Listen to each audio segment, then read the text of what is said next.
Good morning. I'm Paul Bardunias from Florida Atlantic University. I'm going to talk to you today about leveraging reenactors and historical martial arts practitioners to investigate masked hoplite combat. Why turn to experimentation with modern reproductions and reenactors? Well, when we come to reenactors, they provide access to test subjects who are equipped with highly accurate kit. These individuals have put a lot of money and a lot of time into creating as accurate kit as possible in many cases. They have thousands of dollars of armor and bronze on their bodies. And often they've been considering the questions that you're interested in. So anything that you're interested in about hoplite combat, they've probably considered it, and they've had access to the equipment to work out their own theories, which usually they'll share. When it comes to historical martial arts groups, they're experienced and they're equipped, and as importantly, they're insured to fight full speed with mock weapons or simply dull blades. So they can do things full speed, hitting each other with mock weapons that I wouldn't feel comfortable with having the hoplite reenactors do, because they don't have the proper equipment. They don't have proper protection for their eyes, for instance. Well, what do we get from these reenactors and these HEMA practitioners? Well, the most important thing we get is context. We get to see how weapons and armor fit and feel, how human bodies move when they're outfitted with accurate kit, how weapons can be used, how masses of combatants move, and how they coordinate their motion on a battlefield. These are the kind of things that we can take a look at, and anything we find can then be worked into the context of our theories on ancient combat. Now, with this comes a caution, and that is that experimentation and experiential narrative cannot tell us how something was done. It can only suggest possibilities and build a context for further examination. So, when we're looking to use the information we get from these experiments, it's important to remember that just because a human can do something now, that doesn't say that that's the way it was done. In fact, as a general rule, I'm more comfortable when I'm using this information to falsify or to prove false theories that have been put forward by other historians, archaeologists, and the like, rather than saying, we've done something, this is how it must have been.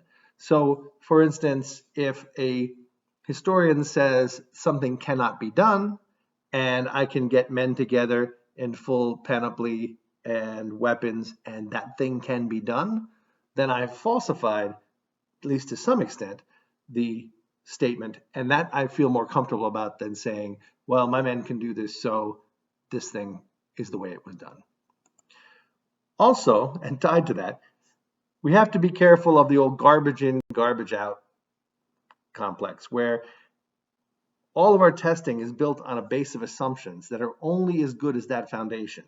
So if we make assumptions about the kit, we make assumptions about modern humans, and we apply them to ancient humans, we have to have some basis for that. So for instance, common assumptions in modern testing is that we have an accurate reproduction of the ancient technology. Now, I can tell you there's huge variation in how accurate the kit of reenactors is, for instance. There are some individuals who have museum quality kit that they're walking around with and getting dented. And there are some who have far less quality. So I'm more comfortable with assumptions that are based on the higher quality kit than I am on the less quality kit. Also, human subjects, we have to make an assumption that our human subjects will respond in a similar manner physically, emotionally, and importantly, mentally, as ancient people. This may or may not be true, but it is an assumption of using modern people to test ancient paradigms. So if we're going to look at testing assumptions of opposing paradigms of hoplite combat, we have to understand the state of current scholarship on the topic. The group that dominated the study of hoplites for most of the last century were dubbed the orthodoxy. And they believed that hoplites formed in a phalanx, which was a close-knit, homogeneous unit of well-drilled ranks of men with overlapping shields who formed in deep files. And in battle, the opposing phalanxes charged at each other, separated by hundreds of meters. They ran for hundreds of meters and crashed directly into each other, and then immediately began to push. So they would get one good thrust in with the spear before they slammed their shields into their foes, using the momentum from their charge to add their force to the mass pushing that involved all the ranks together until one side would give way, and they would slam into the men in front of them. They would lean with their left shoulders forward into that big shield, and they would push with their left shoulders forward straight into the other men. This mass pushing was known as athismos, and it comes from a noun. It's a noun that comes from a root verb othio, meaning to push. Now, in the view of the orthodoxy, this was a literal pushing of massed men. But another group looked at it as sort of a figurative pushing, being pushed off the battlefield. These were the heretics, and currently their view is gaining in popularity. And in their view, combat was more fluid, with hoplites, light troops, archers, and cavalry intermingled in a motley crowd. Rather than charging from a long distance, the hoplites would march up against each other and throw spears at spear range. And eventually, they would go beyond this spear range to come to close quarters. When the battle came to close quarters, the men didn't pack together, but they fought with wide gaps between them because this allowed them to do complex weapons play and feats of martial arts. Battle was decided through the spear and the sword, and any notion of pushing, as I said, was figurative, or at best, it was just shield bashing between individuals or pairs of hoplites. So the first thing we'll look at is how hoplites move in ranks. And Adrian Goldsworthy, in a sort of decrying this packed, dense notion of the orthodoxy, said it would have been impossible for the men to run and stay in so closely packed together a formation as the orthodoxy would propose. Test. So you can see here, this is some experiments we did charging in dense ranks.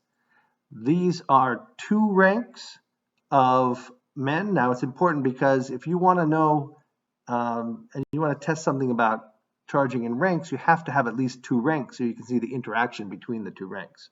So you're better off having a narrower front and multiple ranks than having a wider front if the question is something about moving in ranks. Now, if the question is, will your line pull apart as it's advancing and break into fragments, that may require a longer line. And we've done that too, and it really doesn't pull apart. But you can see here that it's really not very difficult at all to charge at a moderate running pace in two ranks. And the distance here was probably around 100 meters because this is catching in the middle, so we started much further back. And you can see over that distance, you can maintain this sort of a fast jog with everybody in close proximity like this. Other authors have said other things about moving in groups. So, for instance, here, Luganville said that the charge made a literal crash of lines inevitable. Now, he is one of the orthodoxy, so he is supporting the notion that men ran right into each other. And he says the charge made a literal clash of lines inevitable since a rapidly advancing, heavily armed formation of hoplites would have to halt abruptly in its tracks to avoid collision. He here is saying that hoplites couldn't abruptly halt to avoid collision. And this is one of the interesting things about reenactment and really experimentation in general, is that often mistakes can be informative. So I'm going to show you now, you can see charging ranks can stop immediately without tripping. This hoplite in the front, who happens to be me, tripped over his own sandal string. And as he went down, notice what happens around him. No one else falls. Everyone stops in a matter of steps, maybe 2-3 steps at the most. The whole formation immediately just halts. There is no sort of comic moment where all of the ranks trip and fall over each other. And the reason this doesn't happen is for the same reason why you don't crash into the car in front of you at every stoplight. You are looking at the back of the man in front of you, and you're tailoring your motion to that man. So If he slows down, you slow down. If he speeds up, you speed up.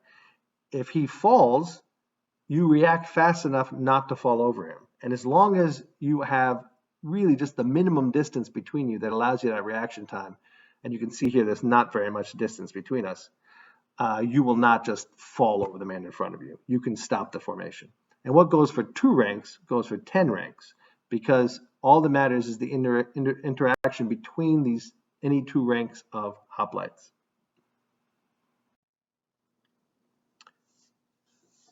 Another thing that takes up a lot of mental space in the study of hoplites is the concept of frontage. How much space is required for each hoplite when they're in the formation, in a line, and they're going to fight? Well, the orthodoxy says that they're very close, somewhere between 60 and 90 centimeters for man. Now, 90 centimeters is essentially the width of their shields. So if their shields were just touching edge to edge, that's about 90 centimeters. The heretics, on the other hand, believed that they needed more room because they needed to be able to be more athletic and do more martial arts moves, more blocking with the shield and sidestepping blows, things like that. So the heretics, or many of them at least, have opined that the hoplites needed about 180 centimeters of space along that front line in order to function and to fight. And we can test this now because we can build 2 groups of men, or really combatants, because there were men and women in this test. One group of combatants could be spaced in close order, and the other group of combatants could have been broken out into a wider formation, or a wider frontage. Now, I did not tell them to form at 60 or 90 centimeters. I told them to form up close together. And naturally, you'll see they break out at about 60 centimeters. That seems to be the minimum space needed for a spearman to use his spear and to sort of face his body forward to strike. On the other side, I did have these individuals spaced out at 180 centimeters. And you can see what happens when you do this is that you have a pretty one-sided fight. So all of the individuals who are at this more distant spacing are having to face multiple opponents. So the individuals at about 60 centimeter frontage, those combatants had ample room to use their spears. There was concern that at these tight frontages you couldn't use your weapon properly, but in fact they could. Because it's a spear, because it essentially goes forward and back, it doesn't need much room. So they weren't handicapped really at all. Whereas the individuals at the wider frontage, those at 180 centimeters, they had to face multiple opponents. So they really were outfought rather quickly. And you can see that just in that little clip I show you right there. A couple decades ago, I realized that hoplites do have something that soldiers in other armies don't have, and that is a very particular shield. So if you look at the panel on the left, you'll see this is the position that a hoplite would hold his shield in while spear fighting in the ranks of men. In the center, though, you can see a slightly different position. What he's doing there is he's holding his shield against the front of his chest, the top front of his chest, and the front of his shoulder. The bottom of his shield is resting against his thigh. Now, the shield itself is this very particular domed shape, and you can see a slice of the shield over on the right. You can see what it looks like in profile. And because of the dome shape, when force is applied to the shield, the shape of the shield disperses that force, again, back up towards the upper chest and down towards the thigh. And the upper chest and the thigh can't be crushed. So the shield itself is protecting the diaphragm and the soft tissues of the central body from being crushed, which protects you from asphyxiation. A man who has one of these shields cannot easily be crushed in sort of a crowd disaster like we would see in football games or concerts where people are killed in sort of a crowd stampede or crowd crush. And this led me to opine that perhaps this is what a thismos is. A thismos is not a situation where men charge into battle like rams and smash into each other and try to push. It's really a condition where it just gets very crowded. And it would happen in times when men literally have gone from spear fencing to moving into shield on shield and using their swords. And the men behind them would come up behind them and crowd everybody together. So this sort of crowding and pushing is what I believe a thismos is. There were those that questioned whether hoplites could really form these dense crowds that I describe and whether they could produce the kind of force I'm describing. Christopher Matthews had opined that contrary to Bardunis's conclusions, the bulk of the aspis would make it impossible for the members of the phalanx to crowd each other. Both the shield and the individuals would be unlikely to withstand such pressures. Of course, again, this is something we can falsify, and we can falsify it through testing. Back in 2015, we set up single file tests where we had a file of men pushing against a pressure sensor on an immobile object, in this case a rather large tree. And what we did, and you can see here in this little GIF, is we added one man at a time, and we got the amount of pressure that each man added as he joined the line. So we got these beautiful curves for how much force each man was adding as he joined the line. I can tell you that our maximum force that we got put out by lines of, in this case, it was 3 lines of 6 that were pushing together, but the sensor was only on the center line. So in 3 lines of 6 men who were pushing together, we had 368 kilopounds of force. That's about 811 pounds of force, or about 3,609 newtons of force. That was our maximum force. But as important as the maximum force is how well you can sustain the force. This graph shows the average force transfer for each man as we added a new man to the pushing file. So you can see each time we add a new man, we get a new value, and that value represents the average force over about the minute between when he joined the file and when the next man joins the file. So it's not the maximum force during that minute, it's the average force. And this gives us really an insight into how these dense groups like this could sustain force over time. It also shows us something very interesting. If we look at the darker line, the top line there, that's the line of individuals pushing in this crowd-like manner that I described. And you can see that as you add more men to the file, each man is actually giving a bit less percentage-wise to the push ahead of him. So what we're saying here is as you add each new man to a file, they start to add less and less with each new man. So if you look at the first few, you can see the very steep increase, meaning they're adding a lot of force to the push. Once you get to around 4, it starts to plateau a little bit. And by the time you're out past 8, you can see the line is flattening even more. If we extrapolated this out to about 16, my guess is that we would start to see very little new force being added when you add a new man to the end of the file. Now this is important because one of the objections to a thismos is that we have battle descriptions where, for instance, the Battle of Leuctra, where we may have had as many as 50 ranks of Thebans facing 12 ranks of Spartans. So how could that have worked if pushing was involved? Because the 50 ranks should have just pushed the 12 right off the field, right? Well, not if what we're seeing in this graph holds true. That is, after about 16 ranks, they're really not adding that much more to the force of the men ahead of them.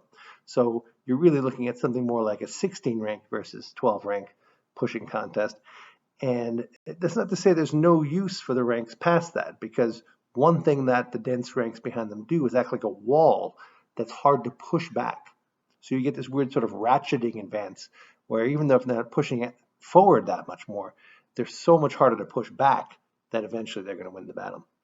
The curve underneath is a curve for freestyle pushing, which is more like what the old orthodoxy would have done, sort of shoulder forward into the bowl of the shield. And you can see that it really doesn't generate very much force at all compared to the crowd style pushing. Well, Our pushing against the tree showed us that you could generate great force. It showed us that the shields could survive great force. And it showed us that the men would have no problem surviving the force. Now, the men will tell you that they survived because of the shields. The shields kept them from being squished and asphyxiated. But many people ask me, well, would it be the same if they were pushing against another group of men as it was pushing against a tree?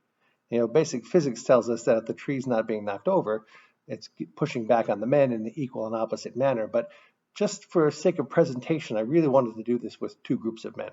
And I got the chance in 2019 at the Western Martial Arts Workshop. Here we had 3 files of 7. And you can see me in the center there in the Hoplite armor. And I have a pressure sensor on a little shield that I'm holding. And as the men all came together, I was able to get pressure readings, and we hit a maximum of 306 kilopons. That's 675 pounds or 2,999 newtons. A little bit less than we did with the aspis pushing against a tree. And I think the reason why is you'll see that our shields are a little bit smaller. These are rotella, about 60 centimeters in diameter. And though they're curved enough to keep us alive and keep us from getting squished in terms of asphyxiation, they rest sometimes for the larger fellows a little bit on like my lower abdomen, for instance, instead of my thigh. And that's enough to squish my body cavity and would sometimes send the blood rushing to my head. So for a lot of people, I think they felt the crush more with these smaller shields, and they just really didn't sort of give it their all. They tended to open up sooner than they would have if they had a fully domed big aspis shield. And we were able to derive a lot of information from this. So we were able to get the crushing forces. We were able to show how, as you can see, there's this net motion back and forth where one side gives a little, then another side gives a little, and there's sort of these random effects that happen that didn't happen against the tree. But more interestingly, we were able to get people in the middle of these crowds now, and we can get the experience of individuals being squished in these crowds. So after the experiments, I debriefed quite a number of the people, and I was able to get what it was like to be stuck in the middle of that crowd. And some people really faced some, psychological challenges to being in there, because it's like your worst fears. It's claustrophobia mixed with really getting crushed, really asphyxiation. And it was very daunting for some people to be stuck in the middle of this crush.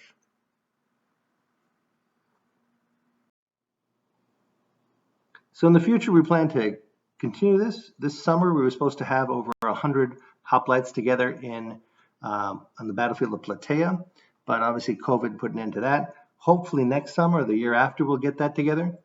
We'll have drones overhead and more cameras, and I hope to have a number of specifically designed sensors for things like striking force and accuracy, things that almost like carnival games. We can get the individual reenactors to sort of play with and give us data while they're having fun, that kind of thing. We can really leverage a lot of this, these reenactors and these HEMA practitioners for data, because they're very motivated to help us. I want to thank the participants of the 2019 Western Martial Arts Workshop and the Archeon Dromena reenactment event in 2015. Thank you.